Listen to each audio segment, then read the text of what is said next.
Questions, or can we move on? Today is about parallelograms. Okay, draw yourself a little parallelogram right here, as best as you can.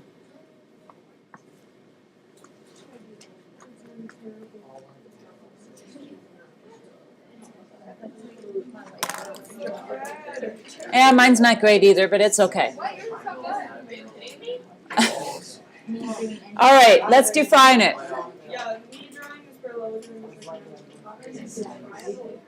A parallelogram is a quadrilateral with both pairs of opposite sides parallel.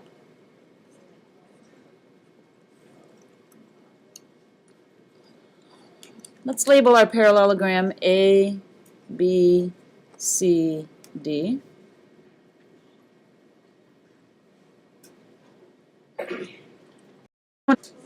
The little what? Little arrow thingies. Are these two the same as these two? No, but they're still parallel, aren't they? So I have to use two little arrow thingies to show that they're parallel, but they're different than the other two. All right? Sometimes you'll see them, quadrilaterals or parallelograms, written like this. It can be written. And you'll have a little tiny parallelogram with the letters A, B, C, D by it.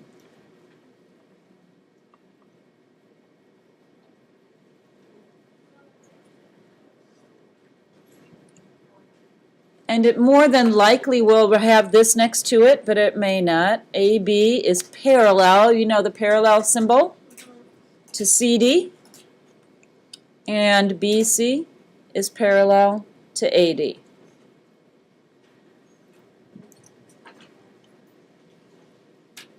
All right, so that's our definition. Now let's work with some of the theorems involved with parallelograms.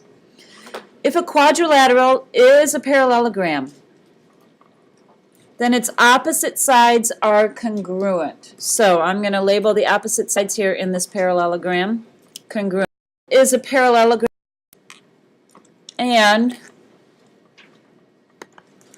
this angle is congruent to this angle. Opposite angles are congruent. So this is representing 8,3 and 8,4 here. Let's do 8,5 and 8,6 down here. If a quadrilateral is a parallelogram, then its consecutive angles are supplementary. So if I were to label this A, B, C, and D, give me a pair of consecutive angles. Which one? Yeah, consecutive means what?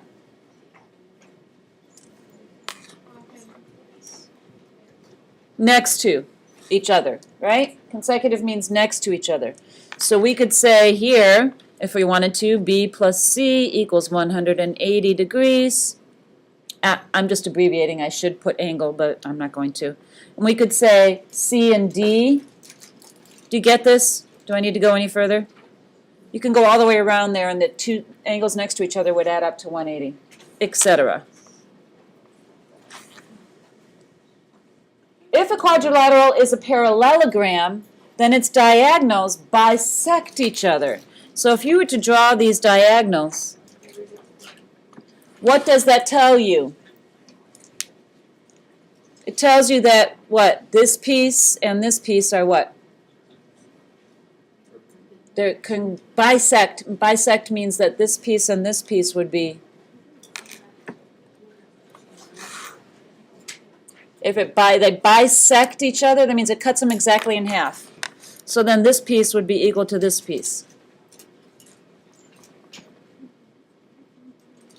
Exactly in half. Yeah? So those are the things you're going to work with today. So turn it over.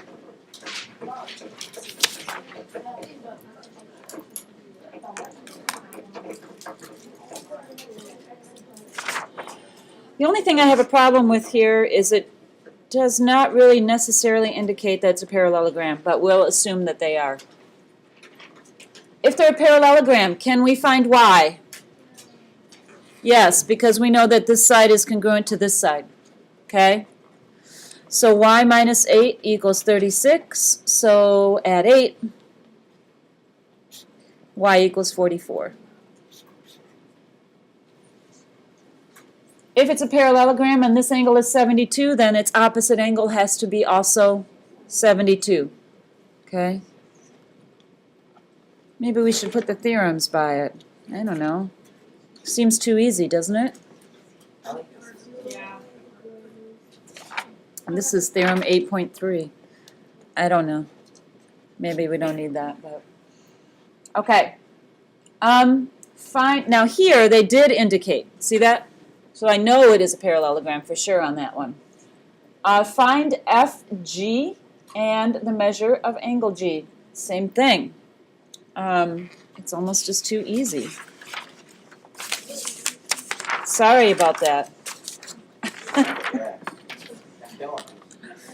FG is equal to what? 8. It's supposed to be an 8. Sorry. All right, and then the measure of angle G is equal to what? Yes, because it's the opposite. I know. It gets a little better. Okay, let's do this next one. Again, they've indicated that it's a parallelogram, so you can say that the opposite angles are congruent, so you set them equal to each other. And x would equal what?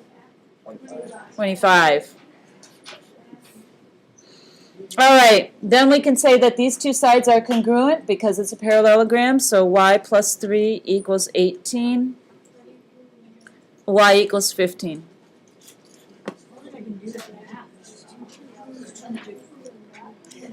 Okay. Find the indicated measure in the parallelogram JKLM. So they did tell us it's a parallelogram, so we know that for sure. All right. Let's start with NM. Here is NM. What did they give me here? And I know that the diagonals do what? Bisect. Bisect. So NM has to be what? So if the measure of JM, this is supposed to be an L. The measure of JML. This might make you think a little bit.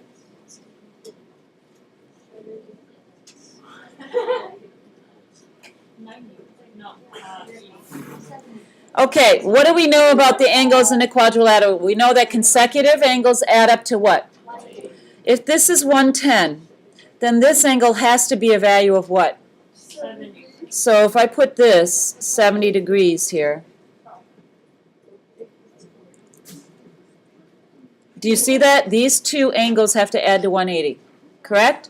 So the angle JML is 70 degrees.